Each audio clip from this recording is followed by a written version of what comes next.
Hi, this is Privateer Station, and today we are bringing you day 623 of Russian war with Ukraine. As always, with former advisor to the office of the President of Ukraine, Lieutenant Colonel Alexey Arestovich, Ukrainian journalist Nikolai Feldman, and Yuri Romanenko, co-founder of the Institute for the Future. Today they discuss an interesting turn in events and whether Ukraine can influence the overall politics of the West and change the way the West supports it. Special thanks go always to our supporters. Thank you, Bill, for continuous patronage of this channel. And of course, thank you, PSH and Angel, for your continuous effort to support our work. And with this, let's deep dive into day 623. Enjoy.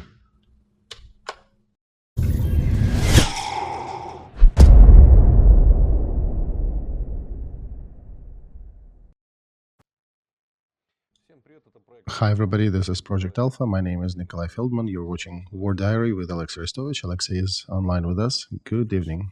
Good evening, everybody. All right, let's go first to the news of the front and first announce a new fundraiser that we're doing in our streams.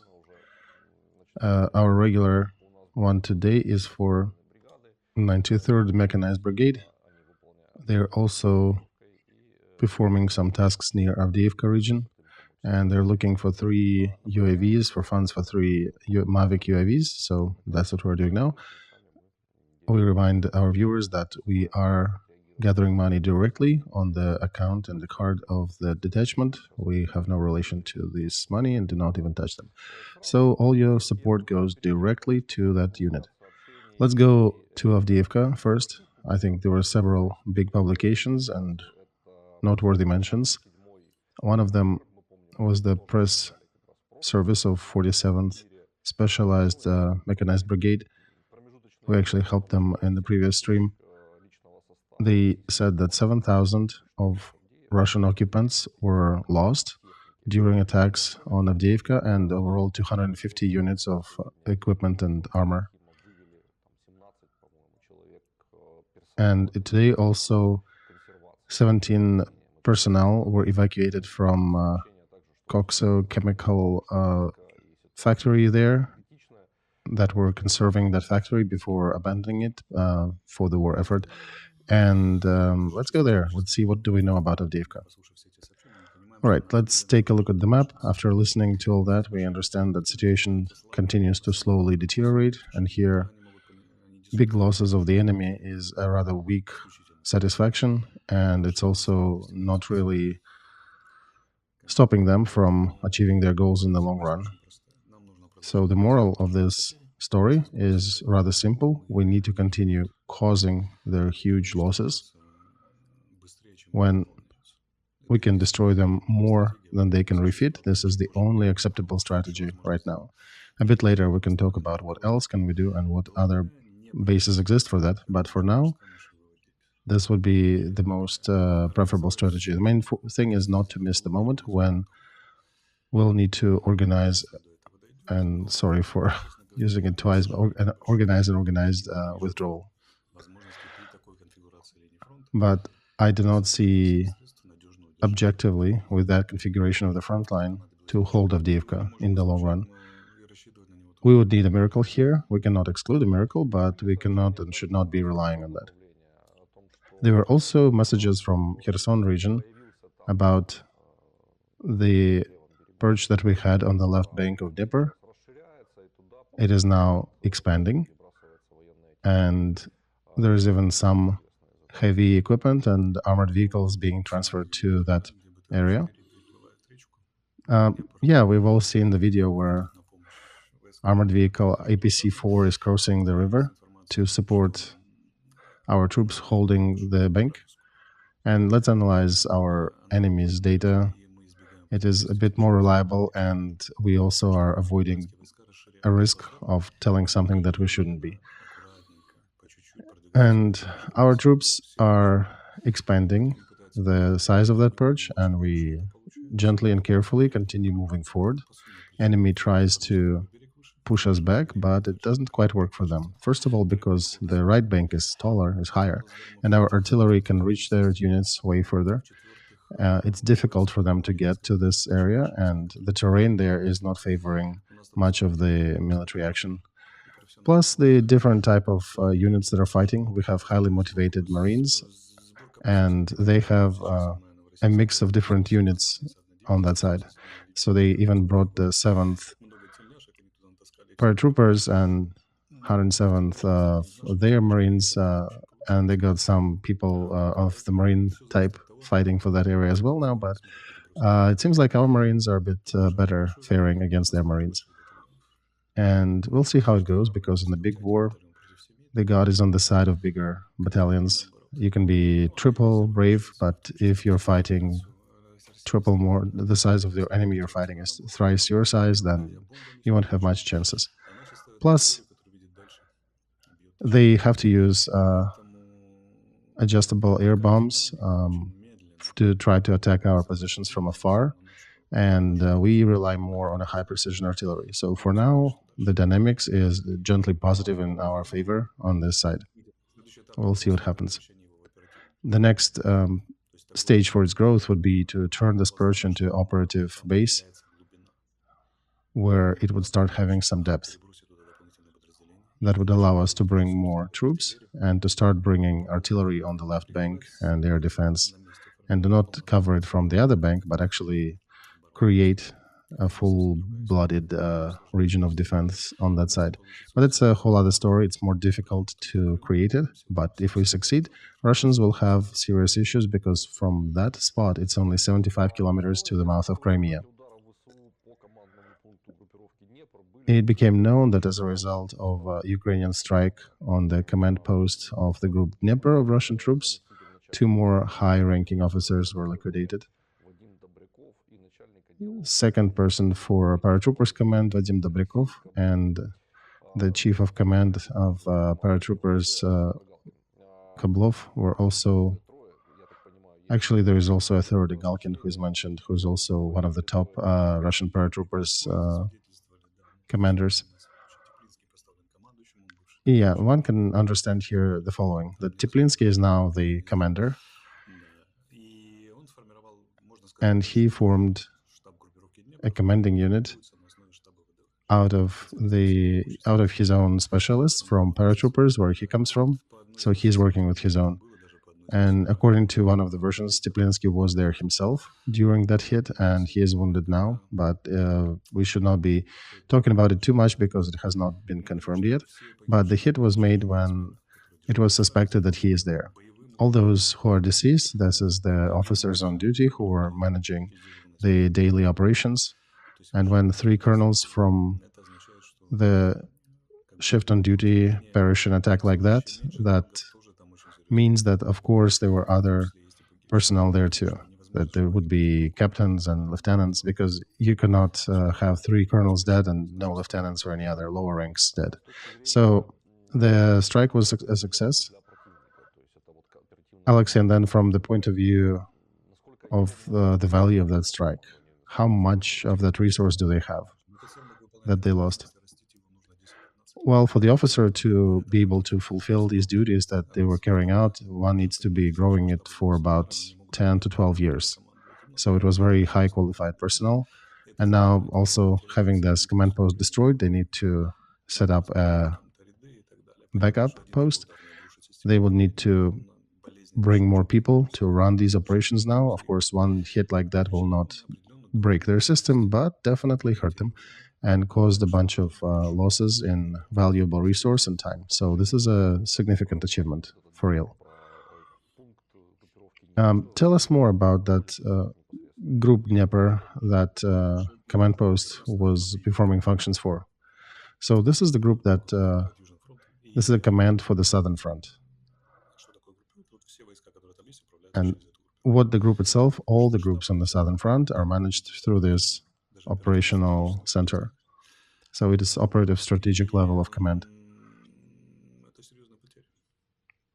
And this is a significant loss for the occupants, because we, first of all, destroyed the whole outpost itself, and then also destroyed the officers and trained personnel that were there. Plus, one can count how much equipment was destroyed, what else was there, how was the outpost equipped. But for sure, they will not be able to command from that location, and they would need to set up a new shop someplace, and the group for the next several days or even weeks will be somewhat crippled. And this is a very useful step to use when you are performing any active operations on the front, because then you cripple your enemy. And of course, they were targeting Teplinsky. We'll see if we succeeded in that. Right. We also need to mention that this hit was made with ATACMS, the same type of munitions that were used on the airfield with helicopters in Zaporozhye.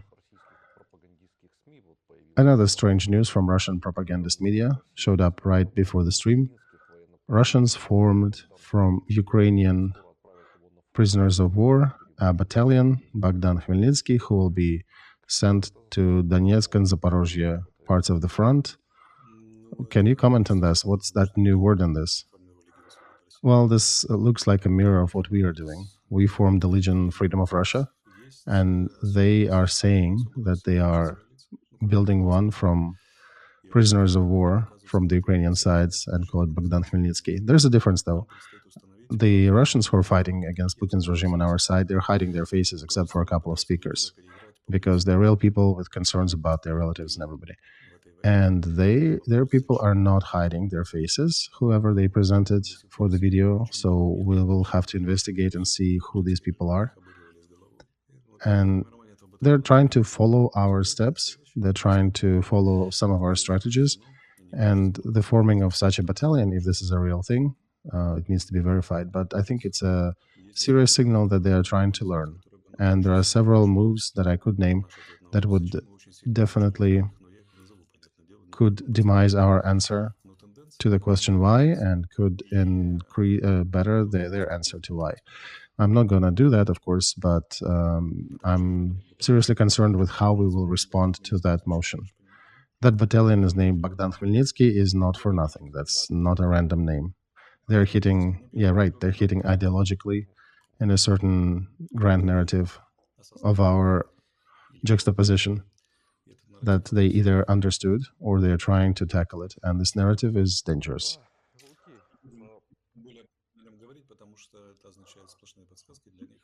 Let's not talk more about it, because we'll probably be disclosing some of the parts of that riddle for them and helping them to solve it. So we should not be doing it. Let's put it on ice. Okay, Washington Post published another article about the differences in opinion between Commander-in-Chief and Supreme Commander of Ukraine and the stalemate the situation is in right now on the front. And besides things that we addressed in the previous stream, there is an interesting passage here that talks about the signal that both President and Commander-in-Chief are trying to send to external allies is the same signal, in essence. This statement belongs to Anna Gabko. She ex-congressman of Rada, of the Ukrainian parliament, and she is referred to as analyst in this article. We know that she was present for quite a while in Washington, in the United States. She did some lobbying publicly. So the message is that Zaluzhny and Zelensky are trying to send the same signal to the Western governments so that they would understand what is on the bet in Ukraine. And she's saying that she hopes that instead of finding other reasons to not support Ukraine, Western media and politics will actually listen to what President and Zelensky are sending the message about. So it turns out that maybe President and Commander-in-Chief are both sending the same message and collective signal to the West. And that's an interpretation, I guess, from her. Perhaps it's, to a degree, it's correct. And the only problem would be that it's not really well regulated between each other. And that's why the signal looks as it is a different signal and can be misunderstood. Do you think it would make sense to actually refine that signal to make sure it's a joint one? Let's separate it into three parts, Nikolai. First, this is a good thought and it needs to be continued. Do you know what I'm doing here? I'm sending the same thought over and over again. Guys, we sent all the signals we can. I sent it via my statement about negotiations. Zaluzhny chose a different path, but I suggest our allies to calculate the fallout from the negotiations and just actualize that and try to calculate stuff. And when they start calculating, they stopped liking it because, excuse me, God, they keep talking like parrots about peace deal, peace deal, peace deal. But when I come back and say, okay, peace deal, let's now discuss that. And they first lighten up, say, okay, awesome, peace deal. And then when we sit down with a calculator running the questions that come out of that decision, the number of these questions increases drastically, and they actually pause and start thinking, because it looks now like a beginning of a serious discussion, and it should have started a while ago here, because we are limited to a degree, and it is not happening there because they haven't really started fighting themselves. They're helping us, but they're not really fighting on the front. And there are many forces in their community who also don't want to live near war and do not want to fight. And the third dynamic would be between us and them, because serious conversation between us and our allies is when we start asking serious questions. I'm making them ask these questions. But if so, I may to discuss it in the triangle of Zaluzhny, Zelensky, and Arestovich, since all three of us made this send these messages to the West and the media. This triangle is somewhat darkened by a certain aspect of relations. Me and Zaluzhny, we are actually seemingly on the same page. I don't have any qualms with him. I have deep respect for the man. And actually, I saw him liking one of my posts recently. The other one, this side between me and the president, is somewhat dark. Not to go into details, but with all the visits of police and statements that I need to be arrested upon my return and some other things, and firing the commander of special forces, Kharenka, the way it happened, it does not indicate any coordinated, concerted position between Zaluzhny and Zelensky. So one, when looking for it, can find some unifying message, despite all these differences. Again, I guess the message would be, the West, you got to think about the consequences of the peace deal. You need to understand what exactly are you asking about, because we understand the pluses, we understand the minuses, and the only way it might happen if first the West provides ironclad guarantees, and will need to start kicking in and participating in the process, so that they would need to be responsible for the flow, for the control, and for support. And then negotiations will have to be done with huge participation of the West. It needs to be on the basis that Ukraine, the armament of Ukraine, will continue growing faster and better than Russian. And Russians are trying to ramp their military complex too. So if you bring it down to a very basic third part of that thought, it sounds like this. You can talk as much as you like about peace deal. Forever, all the Western journalists are asking these questions about peace accord. Analysts are talking about that. Great, wonderful. Let's talk about that. Then we come and suggest, let's calculate the real consequences of such a peace deal. And the thought is a simple one. The consequences of a peace deal may be worse than the consequences of ongoing war. And the West finally needs to understand and choose its position, because right now they're rather myopic in the way they treat it. They don't want to get involved. It's a paradoxical historic situation when the West has means to make a fundamental turn in this war and change the destiny of the Eastern Europe, the destiny of Russia, Europe, the security system there. But they, having these technical means, do not want to make these decisions. In Russia, they don't have technical means to realize their fundamental decisions that they're making, but they know how to make these decisions. And Ukraine has neither one nor the other, but has a Cossacks' bravery, which is a bit worn out right now after the year and a half, but we still have it. And this attempt, from my side at least, is to try to make the West more serious, to treat that situation more seriously, what is going on in Ukraine, to inspire serious level, and it can be on the Senate, Congress, or European Commission, European Parliament, or NATO, and try to calculate the consequences of this peace deal. And you know what they'll find? The moment you start asking these consequences in the discussion, they discover that they're not ready for that. They want it, but they're not ready for it. That a peace deal is essentially creating a whole new strategic situation on the European continent, and that means in the whole world. That as a process, it's way more complex than throwing more wood in the fire of already burning war. And it will require such a degree of entanglement, engagement from them with the problem that they're not ready to put on their shoulders yet.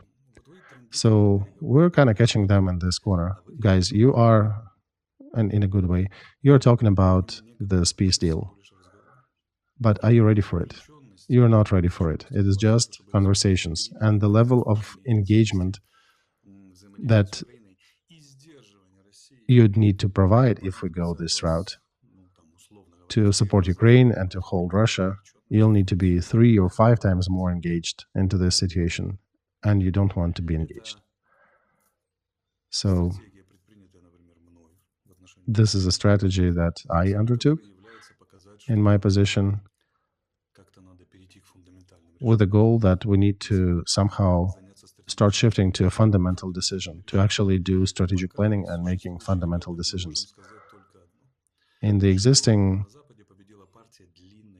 situation, one can say that on the West, the party of a long war has won for now, on the principle that Putin is not losing, Ukraine is not winning.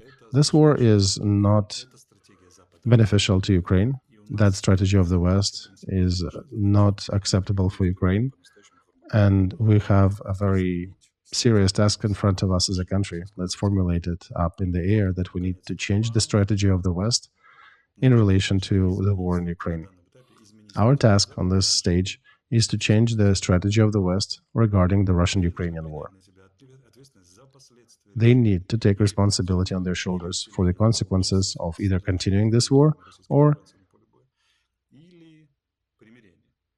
and funding us with equipment to the level that we can destroy Russian troops, or perhaps if we're going down the peace route, then they will need to understand that they'll have to invest a lot more effort and attention into this matter, because they need to understand that 100% any peace deal will be used by Russian Federation under Putin regime to prepare for the second bout of this war, which is inevitable. That means that despite all laws of peace deal, when everybody relaxes and starts taking the sanctions off, because a typical peace deal, right? Everybody will be happy first, there'll be votes to remove sanctions from Russia and to diminish aid to Ukraine. And for us, that will be the end. Because for seriously, if we're talking about peace deal, they'll need to act to hold Russia even more and to help Ukraine even more to do that. And they're saying they're not ready for that. Well, they're also saying that they're not ready to escalate and to provide military aid. I'm highlighting for them that they're not ready for a peace deal either, which will cost them more, the one that they're asking for. And this sobers up a lot. When they start asking this question seriously, it really brings certain conclusions to their mind. I think Anna Gabko published that she is now making visits to Washington and other allies, and if she'll be sending the same message, it is a very serious story. I think she called it a voyage of advocacy. This is public diplomacy that's also playing a big role, because Western politics is often formed by experts, and thankfully she has good skills to communicate with experts. And of course, the statement by Zaluzhny and the president will also be used in this regard. So this is the main statement for us and our allies. The West needs to understand the real consequences of a peace deal that they're pushing Ukraine towards, but gauge them seriously. And it may turn out that it's even a worse strategy than the actual war. And this is the main thought. And this is where we all need to join our efforts together and keep sending this thought to the West until they understand it. Because the forces that are pushing us to the peace deal, they are very strong on the West.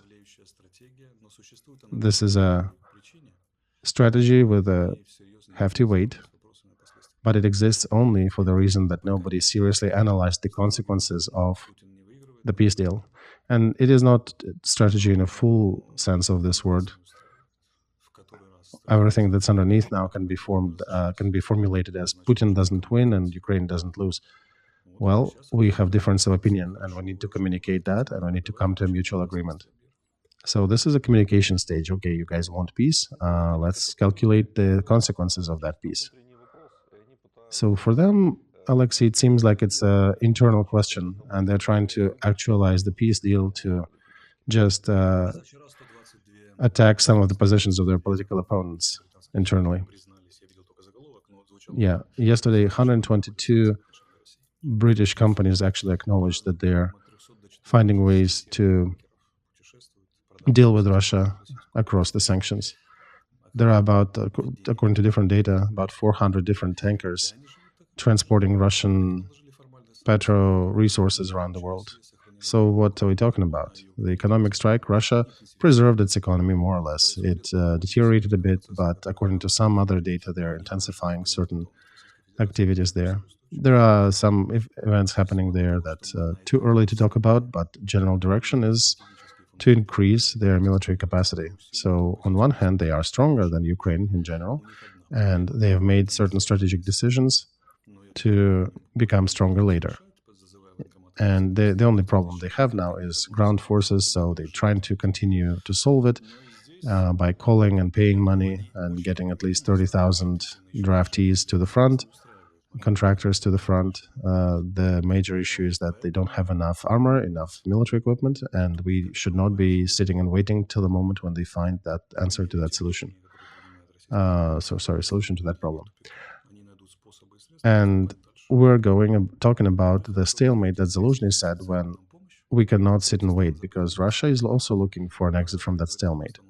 And we only have two options. We either get more help to really push this war to our favor, or, as some of the West continues to say, we need to strike a peace deal. All right, let's sit down and discuss the cost of the peace deal. I'm suggesting to shift the accents here, because the president, what he said in the interview, the whole country will turn into Bucha if we allow Russians to occupy it. We cannot allow that. And now I'm also, as I said about that Bucha statement before, I'm also suggesting now to take a calculator and start running the numbers. How much will it cost for the West and allies? And it will be a very strong argument, because a peace deal would allow a lot more involvement of the West.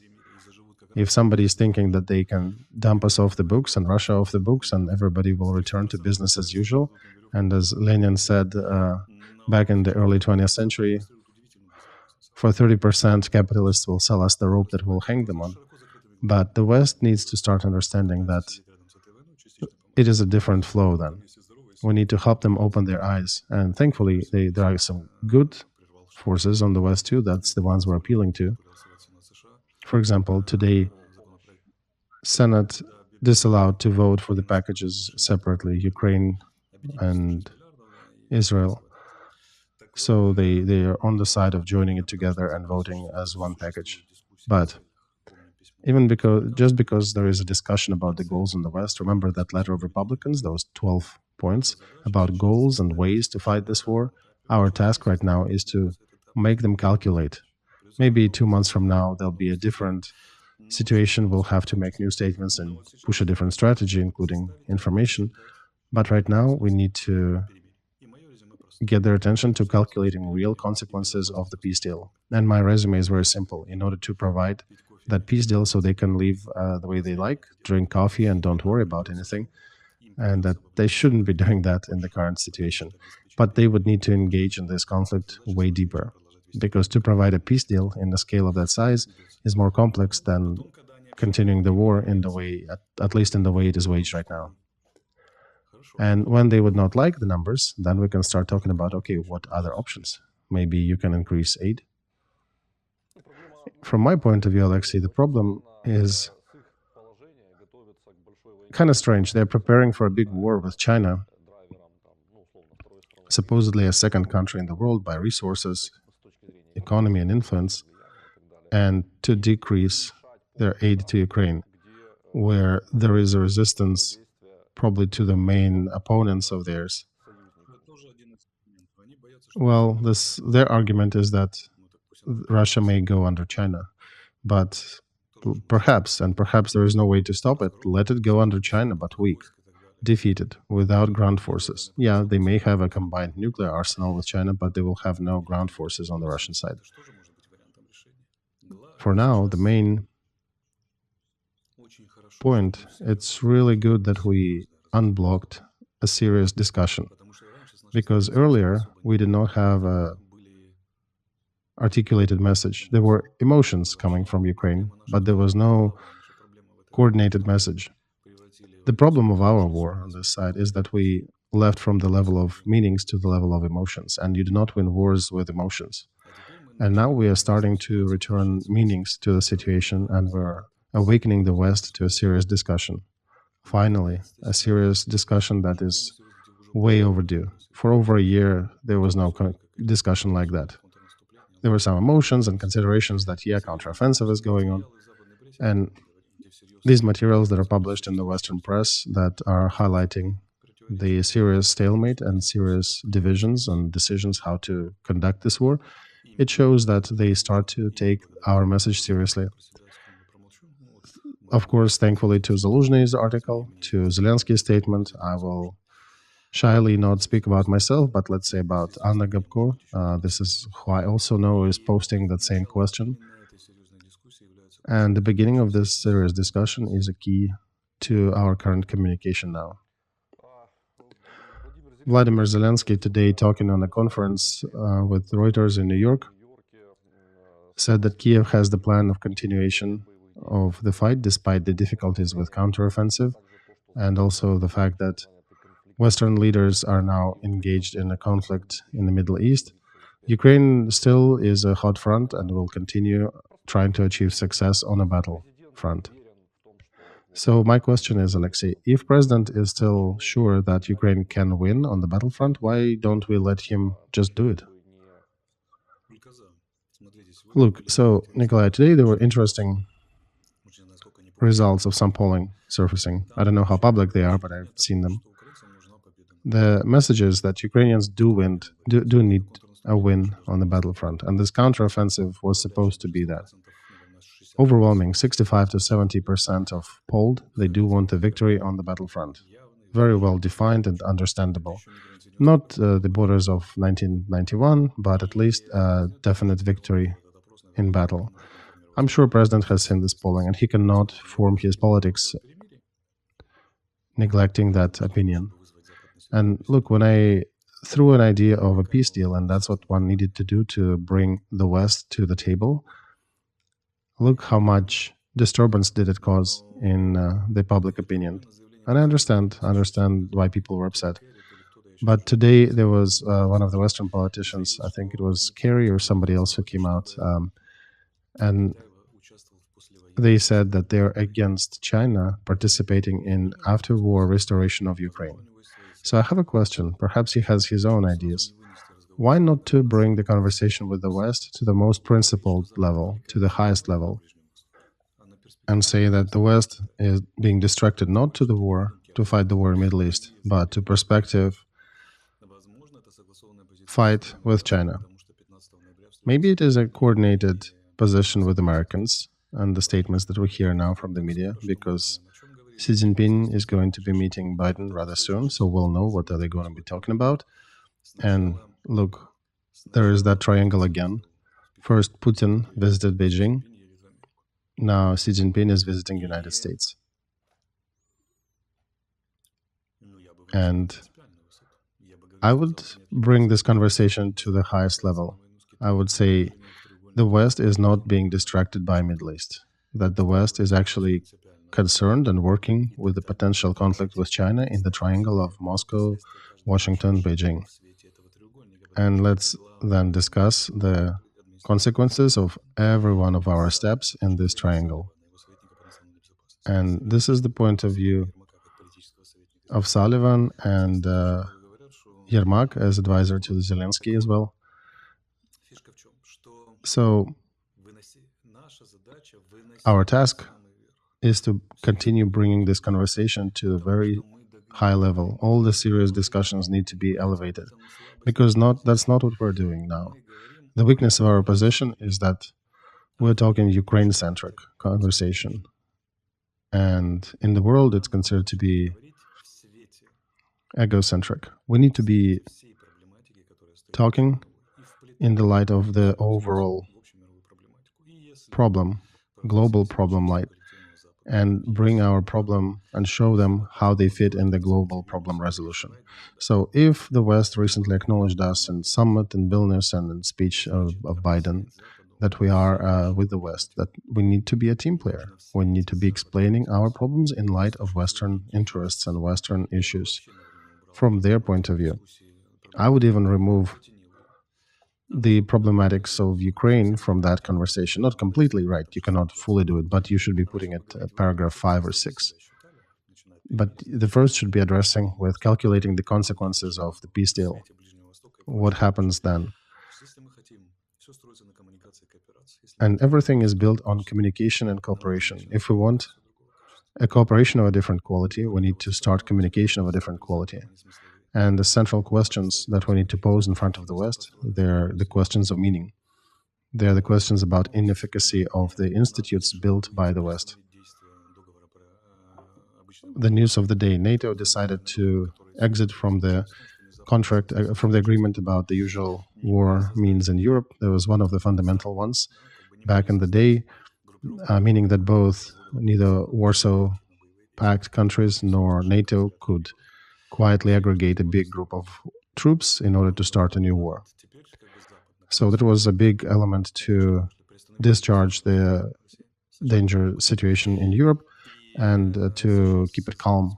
So Russia left this agreement a while ago, and now 9 years later, the West is also leaving that agreement. That is not leading to de-escalation. This actually is a path to escalation. And now we need to ask the serious question, where do these steps lead? And if we want to change the way we cooperate with the West, we need to change the way we communicate with them. And you do it by bringing out the bigger questions. You have to highlight that the last elements of safety in Europe are crumbling. You left agreement about the middle-range missiles before, and now you're leaving the agreement about the ground forces. By the way, Germany is made a decision to bring in a tank brigade in Lithuania. They understand that Lithuania will need help defending itself. This is a long story planned for 4 years, and it'll include up to 80 tanks. And right now, German industrial complex cannot supply 80 tanks in a one swoop, so that's why it's protracted over 4 years. And we need to be talking to our allies saying that we are the biggest sponsor of your safety. We are weakening Russian army to the degree that nobody else can. And they do understand that in Russia, that they need to escalate their effort. They're building new divisions. They're trying to increase the overall number of military troops by 1 million in the country.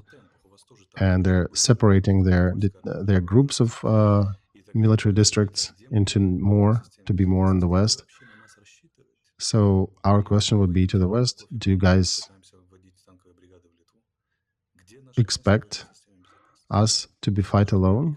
Where is our position in that defense system, in the overall security system for Europe? So that Western analysts, United States media, and politicians would understand where is and what is the role of Ukraine in that system. And the most important is what is the result of not accepting Ukraine into that system of safety, if they'll try to force us to be a neutral country. In a neutral position, you can also do a lot of things. You can be neutral like Finland and have different detachments and placed on your territory, have bases, and then also have coverage of your airspace and naval area by NATO. But yeah, there are ways to do that, to make it effectively. And there are different existing examples and practical cases that you can rely on. Different tools that were effective in holding Russia from making harsh decisions and starting another war. But we are not asking questions in that fashion. Unfortunately, we are asking questions in Ukraine-centric manner. And finally, the conversation starts to go in a different way. Otherwise, it was the same message over and over again. It's difficult for us, we need some help.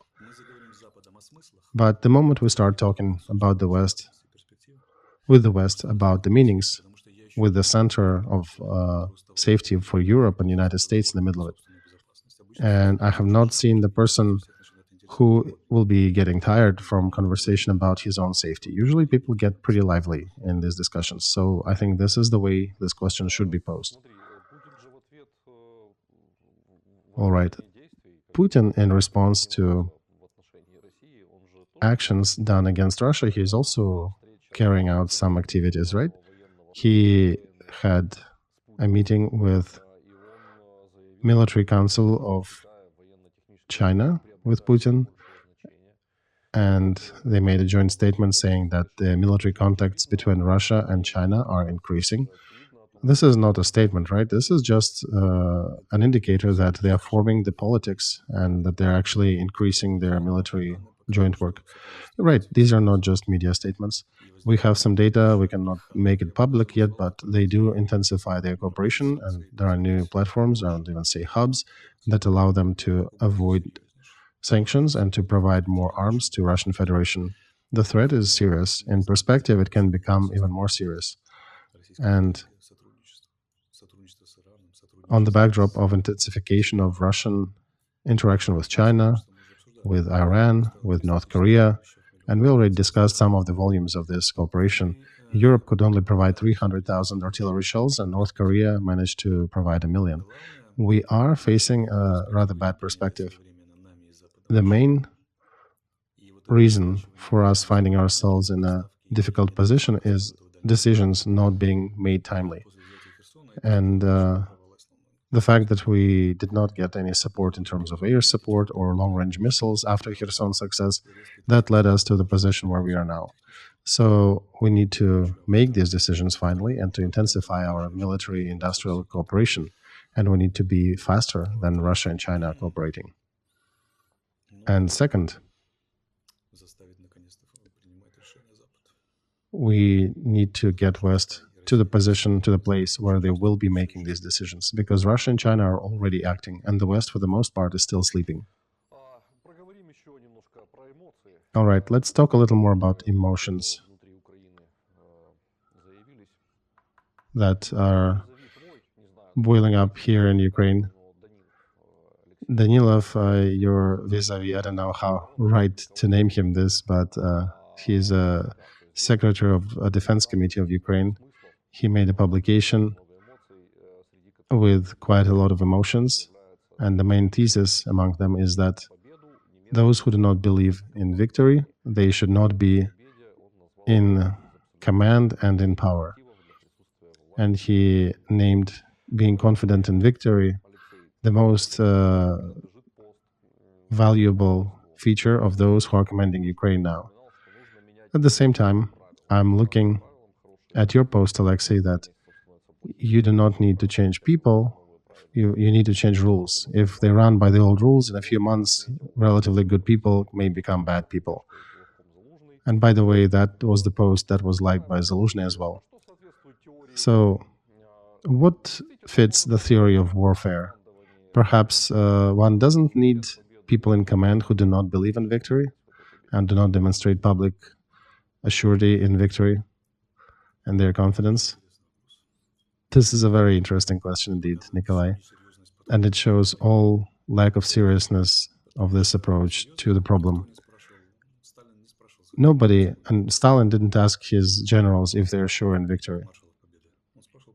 Those victory marshals, he was not asking them that question. He was asking them question, how do they fight? What's the strategy? Do you know who was actively discussing the certainness of victory and the confidence in that? Hitler's command. All the data we have on the literary, there are a lot of literary portrayals as well, that by the end of the war, Hitler was torturing his generals about confidence in victory, where you can still see that some of those movies where the generals are concerned and shy to actually address their leader, that the situation is dire, but he is demanding their complete confidence in their victory. It just outlines the seriousness of situation. Imagine if we had a ton of weaponry, a growing economy, great communication with G7, and they'd be supplying enough munitions for us to fight the war. Would we bring even the question of being confident in victory? So, very simple comparison. A family doesn't have enough money in the budget, and they need to concentrate about on the topic of being wealthy and rich and sustainable family unit in the future. So that's what they discuss when they have time. And on the other hand, if the family has growing finance, growing opportunities, growing assets, they're not discussing their wealth in the future.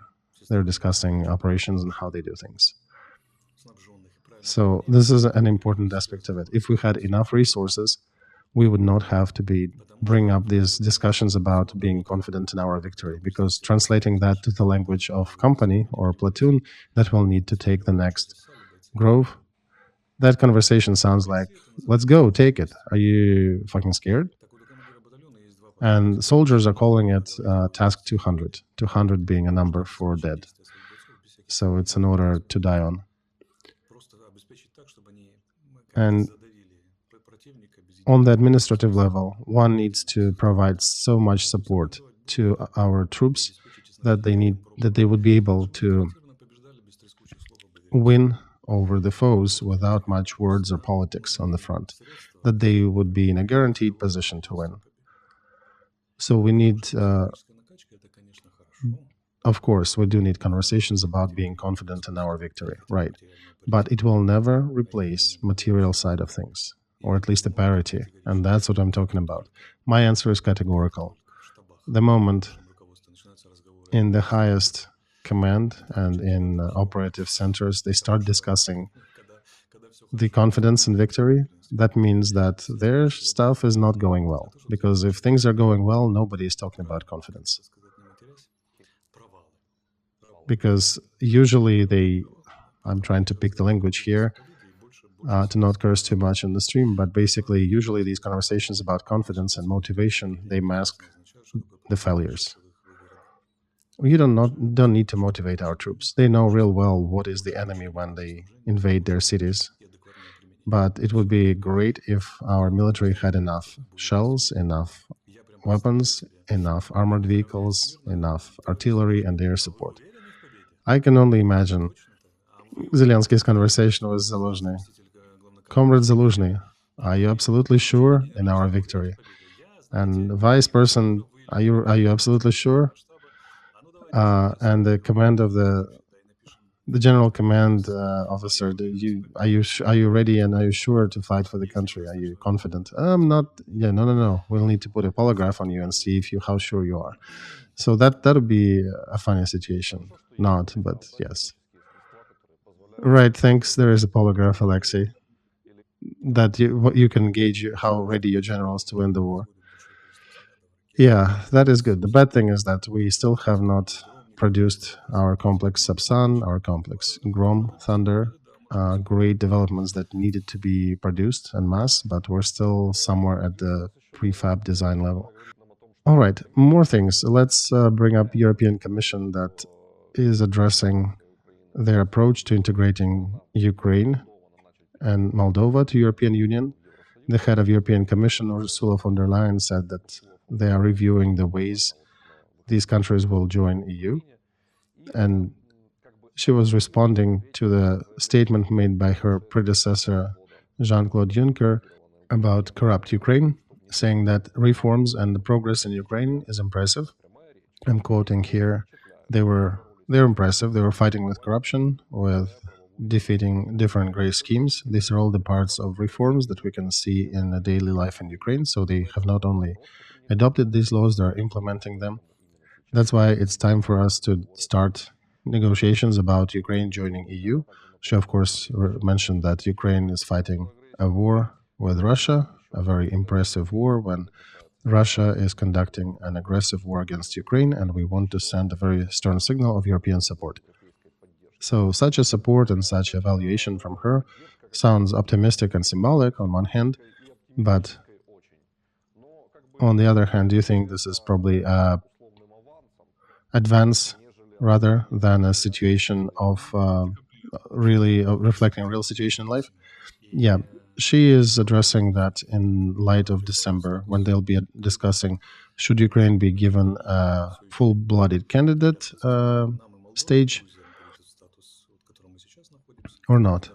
And this will be a serious fundamental decision of the West in the time, probably since the Crimea campaign, because joining EU is definitely changing the landscape, starting with the fact that candidate is getting a lot of material support to produce the change in their economy before joining EU. And Poland grew its GDP to over $1 trillion now by placing really good economic decisions and drawing more economic attention and refitting its infrastructure. So for us, it's the same historic chance to grow and to evolve. I would remind also that there are countries that are sitting in the candidate level for decades, and then there would be a question about how real these conversations are. Remember how fiery EU was at the beginning when Russians were near Kiev and EU was still talking about Ukraine joining EU. So where did we waste it for the last year?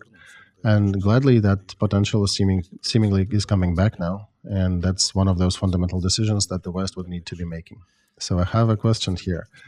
Are they not concerned with war? Remember all the conversation that EU and NATO never take countries who are engaged in conflicts, which is not so. But this is one of the grand narratives of Russian propaganda, that the countries at war are not being adopted to these organizations. So what was the reason? And once again, I'll bring the old record.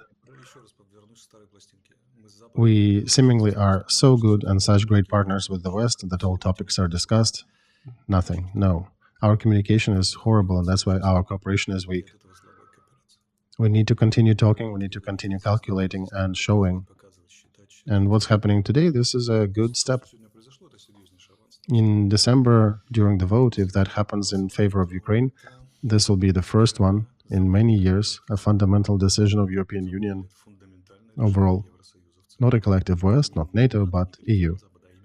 And they are making that decision regardless of our future status in NATO. And they're about to make this decision regarding the country at war. This is a very serious step. This actually allows me to believe more in the perspectives of European Union and the West as a collective, because sometimes it looks like they completely forgotten how to make fundamental decisions. Now, here, this is definitely a strong, positive piece of news. If indeed we get a real, actual status, then we open and unlock a whole new set of opportunities that would definitely help our country to win this war. I think the question here, one way or another, there is an anti-Ukrainian trend also growing in different countries, directed against aid, and it's not exactly clear how much meaning it has, and not just being a political stunt, because Fico recently already changed his position right after being elected, that he stepped away from not selling anything to Ukraine to doing business. It's right. It's a lot of pre-election rhetoric, like in the United States as well. Republicans are saying that they're using some of these decisions to play their political cards. For example, they'll vote for a package to Ukraine, but first you need to finish the fence on the southern border against the illegal immigrants in the United States. So politicians are always playing that game. We understand that. In European Union, we already saw the conflict from the Eastern Europe about the grain deal. Our immediate neighbors who share our values, who understand what Russian occupation is, who are helping us, they actually voted against those quotas for the grain, and the European Union voted yes. And this conflict between different countries in the West, the conflict is rather strong. So European bureaucracy is making their move and showing to these countries that, hey, candidate will have a much stronger position about the quotas and overall with EU in general. So I can support the idea here that there definitely is a play between European bureaucracy versus national governments. There's definitely a set of fault lines there that are rather energized right now, so we can use that situation in a favor. But I want to say that, did you notice what Hungary came back with? They said until Ukraine changes the language law don't even dream about our support. And Polish representatives of the right forces came out and said that not until the exhumation of the victims of Volyn is being carried, we will not vote for Ukraine in EU. And there'll be arguments like that coming from different countries. So we need to make sure that these countries, we settle these issues with these countries. And to a big upset of our compatriots who are so vehemently fighting for Ukrainian language as the only language in Ukraine, they will have to review this law to their regret. I want to say here, Alexey, that the pendulum is now swinging back in a different direction about the language. I see that students in Lvov also appealed to the university directorate to review the statement by Irina Farion. Right. So, yeah, it's a growing process. We are now grown to the level that we understand that the soldier can speak Russian, but our neighbor can't yet. So when we'll ripen to the level that we understand that our neighbor also has the right to speak Russian, and that your compatriot can speak different language if he or she wants to, as long as your values are aligned. People are more important than territories. People are more important than national, racial, cultural, religious differences. That's when we'll really see that we start to recover. I really, really hope, and I'm satisfied in this place, that the red lines worked against that language motion when they attacked the Russian-speaking soldiers. Because our society understands finally that the soldier is important, regardless of the language he uses during the fight. And we're still yet to understand the value of our citizen, of your neighbor, and his right to live the way he wants to live. And I'm only thinking with horror to understand the value of a soldier took us the war, what will take us to understand the value of the neighbor. But there are three serious milestones that will show that we are changing. First is the change of law, language law. So Taras Kремень, who is the ombudsman, and what is his position for the language ombudsman? It exists to defend citizens, to protect them when they're being discriminated against by a language principle. All citizens of Ukraine, Russian-speaking, Ukrainian-speaking citizens, doesn't matter. So he became part of that system now that the soldiers are forgiven when they speak Russian, and it is not being addressed, however, in regards to other citizens. And even in this situation, there are still some voices saying that, well, we'll allow soldiers to speak Russian only while they fight, then we'll ask them to speak Ukrainian. Given that in Ukrainian military, there is an interesting norm that's settled. Business discussion and official discussion and official communication is done in Ukrainian. Business and informal and battle is done in the language that's convenient. So a soldier is a great litmus test for that. Watch the videos from the front. How many young guys are shouting their commands and discussing and talking things over on the front lines in Russian? And these are young people, the ones who were born after 2000, many of them. So this is such a thing as called mother language. When you're dying or killing, you'll not be translating in your head. You'll be talking in the language that your mom used to talk to you. If you'll be translating, you'll lose the speed of communication and the speed of reaction, and you will lose the fight.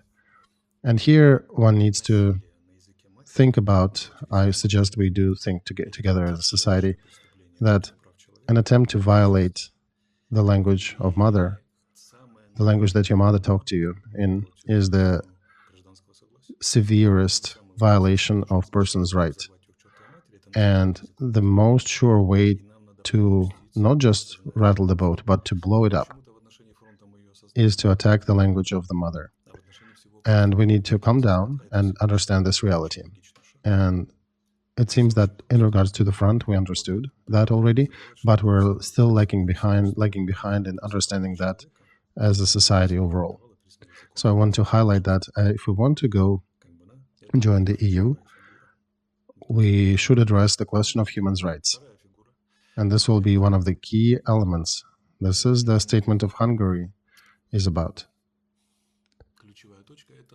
The other one, the other key milestone, is our capability to solve the matters like Volyn tragedy, is to discuss that with national governments, with our neighbors, because each country has a right of veto.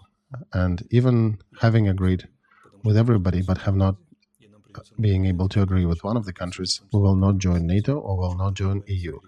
So each country has its own concerns and will need to go, discuss, find solutions, compromise, exchange something with Hungary, with the government of Orban, with all his specificity. It means thinking as a team player. If we are going to a family and sitting down at a big table with a family, we need to start to think as the family and not with our own individual interests. So being able to play as a team player and coordinate our position, growing as a civil society, and making sure we provide for real human rights. Not slogans. Let's revenge for, not these slogans that inspire to revenge for our culture and oppression and all, but no, real actions, making decisions that actually support human rights, changing internal practices. That will definitely show to our neighbors and EU at large that we are adequate, that we can think, that we can adapt and change. This is the law of evolution. It's not who's strongest that survives, but the one who adapts better, the one who takes in the reality better and reacts to that reality. And this is useful everywhere, in life, in chess, at war. And the third is that we can think as a team, as a part of a big West. Because while we're still thinking egocentrically, we're not there. We can call it Ukraine-centric, but from outside it looks like egocentric. We could have thought this way, we could have continued this way if we would not be willing to join the Western stable. If we want to be there, then we need to change the way we think. You know, the officers, the future, when they're in training, the future officers being taught to calculate their actions in a way that the actions of your detachments would be working in the interests of a detachment 2 levels above you. So a platoon commander needs to understand that his actions need to make decisions that help to a battalion. A commander of a battalion is being trained to help a whole brigade with his actions. So that's what military are being taught. What about civil politicians and civil political leaders? Are they going to be taught that? Will they ever grow up and look at it this way? They need to grow up. So with deep satisfaction, I'm observing 3 very good positive events. They're it took us a long and painful road to get to each of them, but still. The first is a decision of European Commission. The second is a beginning of a serious discussion with the West. And third is the internal fuse, internal switch in a society that blew and prevented us from attacking our military and the language they speak. I wrote in one of my posts recently, when common sense is being pushed to the limit, people start to understand that after that it's madness. And in Ukraine, it seems to be the only stopping border, that we get to the point where we start to understand that beyond that step, it'll be utter madness. It would be better if we started calculating things in advance before getting to these red line borders, because challenges are huge. Russia is trying to increase its capacity to get more arms and to be able to attack us stronger. We're back in the 24th of February. I'll repeat it once again. If people think it's so easy, they're wrong. The war will continue, and it will probably it has a chance of being more difficult war than it was until now. We need extraordinary effort to increase our own personal efficacy and to make sure the West engages deeper in this situation, to increase their efficacy too. In this light, the decision of European Commission about getting Ukraine the official status, that is a great step, because then they're getting a member of a family who is actually fighting a war. And this is not given to us cheap. We need to be there talking, explaining, calculating, and communicating and addressing all the concerns that our allies have. So if not this, what realistically can you provide? What realistically can you do? This is how we can do with this, right? You cannot be wiggling saying, well, we have election campaign, right? Because election campaign and statements you make out in the public, that's kindergarten level in this situation. And then the next question would be about real European values, or Western values. And our practices in Ukraine from afar, they do not look like the ones that match European values and the Western values. Very often they're subpar. They look more like post-Soviet convulsions. They show how mentally we're still infected, how much we're still in USSR 2.0.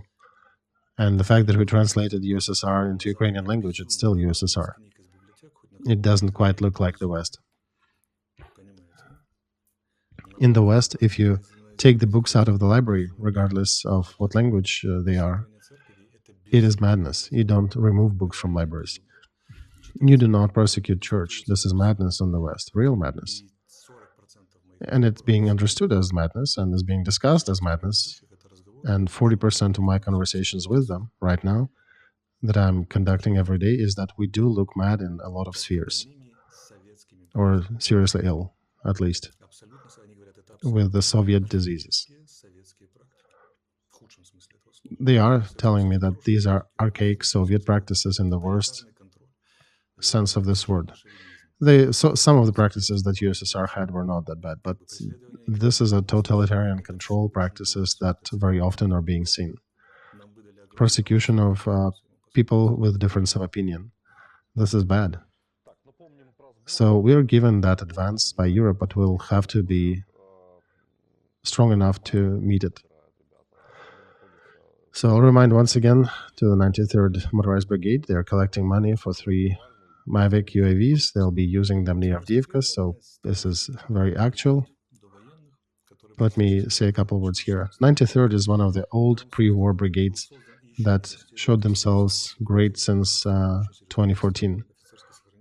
They created the corps, a really strong officers corps there that they managed to hold, regardless of the rotations and the losses of the war. They're still strong. The fact that they are near Avdeevka is not a random fact. This is the brigade that knows how to resolve certain tasks. They can create certain situations and they can actually change the flow. That's why they're thrown there. Actually, some of the best brigades we have are fighting there now. This shows the seriousness of the task. And our task is to continue helping them. So I'm personally asking all of the viewers to cover that fundraiser for 93rd Brigade. We always will be doing that in our future streams. We have a lot more asks than the streams, but we'll be catching up stream after stream. And thank you, dear viewers, for closing huge fundraisers, even big 2 million fundraiser hryvnias in one stream. And in one of the next streams, we'll be talking about quadricycles for another detachment, because where they are, basically they show that not any vehicle can get to them. They need quadricycles, so they came asking for a couple, and we'll put a fundraiser here. And there are a lot of different tasks. They start with, tarp and nails and some timber for construction, but don't be surprised, each detachment has its own bottlenecks and they come with them to us. We don't touch the money, you guys transfer them directly to their account, and the moment we fill it, we go to the next one.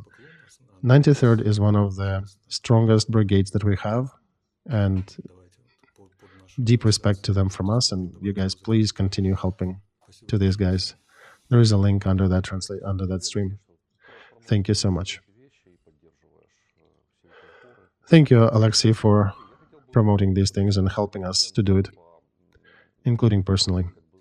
And one more thing I wanted to touch today about Irina Farion. Today, I'm seeing that when this pendulum swings in a different direction, there could be attacks in the other direction as well, because the organization that was attacking different people, sometimes these organizations change and go with the flow and attack the other group of people based on the same language concept, right? So, right, good point, Nikolai. Many people were waiting for me why I'm so often defending Russian-speaking Ukrainians. Here, I'm ready to step in for Ukrainian-speaking Irina Farion, who personally attacked me many times. But I am eager to defend her as a citizen of Ukraine. I've seen so many comments about her today. Let's give her out to Russia. Let's exchange her for some of our prisoners of war. We may not like her 3 times over, but she's a citizen of Ukraine with full rights. We would not be exchanging her for anyone. And I would not even be bringing that question of taking away her job. It may be a more complex issue, but I don't want to live in the country where people are being prosecuted for their opinions, even if you do not like it. We should be prosecuting only for actions. And it is a big mistake to qualify rhetoric as an act. And here I have a question to our powers. When will you start using 161st article of the Criminal Code of Ukraine, inciting hatred? It's very little used right now in legal practice, but it should be used. And what our powers should be doing, they should have been doing it for a while now. That's for national security of Ukraine, and so that we get out of this difficult part of our path to a more European tracks. So whenever Ukrainian speaking is attacking Russian speaking and trying to discriminate on the language base, there should be an investigation on 161st article, because this is an attack not against the person, but it's an attack against national security, given that it's a military time. But the other way too, when Russians are starting to attack Ukraine speaking, or Ukrainian speaking on Ukrainian speaking, or Russians speaking or attacking Russian speaking on any of the principles, and to remind their language, national, ethnic, religious, and any other ones listed in the list, it should be immediately invoked. 161st article. The first 5 loud cases, if you put them in jail, the society gets a very strong signal and a vaccine if you want. It is not acceptable to attack people, to incite violence against each other based on any of these principles. And it plays to the hands of the enemy. And based upon the details, it will be prosecuted to a different degree, whether it was cognizant or non-cognizant. And then people will understand that the government actually took the position, the government actually highlighted the vector, and we stop fighting internally, and we go and join EU, because this is how the West functions. It is unthinkable that you attack a taxi driver, for example, in America, if you speak Spanish and doesn't speak English. Many people speak different languages here. So if you want to be part of Europe, you need to act like Europe. You need to make sure that human rights, first of all, are upheld and supported. We need to understand that the West will not be supporting monetarily and otherwise the practices that do not fit with the Western values. In the West, they do not attack on different values like that. We wrote a constitution which is pretty bright and highlights all that, but in reality, it's not being practiced. And let's use the perspectives of war and a future part of EU as a push to do that. And dear Office of the President, I know you guys are watching our streams. So here's a message for you. Talk to our police, talk to our prosecutorial organs that they need to start using 161st. That everybody who attacks others on any of these principles has to be prosecuted. We need to unite regardless of our faith, regardless of our nationality, regardless of our race, ethnicity, etc. So why are we defending soldiers? We've grown up to understand that soldiers are important, so we let them speak whatever they want, right? But when we graduate to the level of community and society, these threats are there. They're still also there. So speaking of Farion, she is guilty in attacking. I think you do not punish her by taking away her job, but she should be prosecuted in the 161st article. And I understand that our ombudsman, our language ombudsman, actually started the case against her, and police needs to go deeper and understand what's up. And it needs to be requalified from the attacks on the person and personal attacks to attacks on the security of the country. And I would even give it to General Prosecutor's Office, at least their overview of this article and the Ukrainian security system to prosecute, to validate if actually it was just an emotional outburst, then it's a personal attack, or it actually, if it is a thought out attack on the principle of language indeed. So, just to conclude, what is the difference between a lawful citizen, and let me look it up, and unlawful citizen? What is law? The law is either implemented or not. And when you can choose whether to use it or not, this is not about Europe. This is not about joining EU. So it's probably time for us to grow up and to stand on our 2 feet, on our 2 legs, firmly. We're all screaming about rattling the boat. Okay, let's find those who are actually violating that article. And finally, yeah, it's an amazing moment when Arestovich is defending Farion. I am not defending her. I actually think her actions are despicable, but she is a citizen and she has a right for the right justice. Because the cancel culture always brings to canceling the culture, and this is not our interest. All right, how they say, the foam on the lips of angel who is fighting the righteous fight is the first step on the way to becoming a devil. Everybody wants to enjoy the power so much that they forget that the power is actually poisonous. Right. Thank you, Alexey, for that stream. Thank you, everybody who watched us. It was a bit over the time limit, but please do not forget to click the like and to support the fundraiser that we're doing for 93rd Brigade, who is asking for some aid to solve the tasks near Avdeevka. Thank you, everybody. Have a good night.